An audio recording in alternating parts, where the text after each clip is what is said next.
आम्ही ज्या आदिवासी वस्त्यांवर काम करतो त्या वस्त्या डोंगराच्या कडेला म्हणजे मेन रस्त्यापासून आतमध्ये आहेत. साधारणपणे 5-6 किलोमीटर दूर आहेत रस्त्यापासून. ही वस्ती आहे एक जिथे आमचं काम चालतं.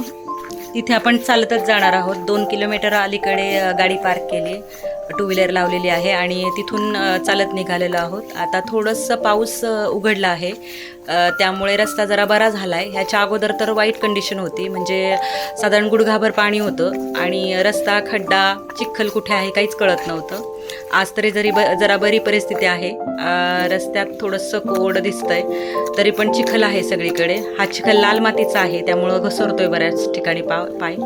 आणि हे पाणी पण असं मध्ये मध्ये आहे. माझ्याबरोबर विनायक आहे, माझा भाऊ, जो या प्रोजेक्टमध्ये पूर्णपणे माझ्या बरोबर आहे.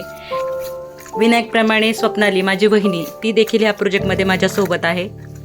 4 हात हे मदतीला आहेत, त्यामुळे तर खरं तर शक्य होतं आहे. एकट्याचं काम नाही हे, याला टीम लागतेच. या टीमवर्कमुळेच हे काम होतं आहे. चिखलातून वाट काढत साधारणपणे 2 किलोमीटर चालत आम्ही आलोय वस्तीवर. समोर वस्ती आहे, धुक्यात हरवलेली वाट आणि वस्ती आहे. तर एकंदर असा आहे आमचा पावसातला प्रवास.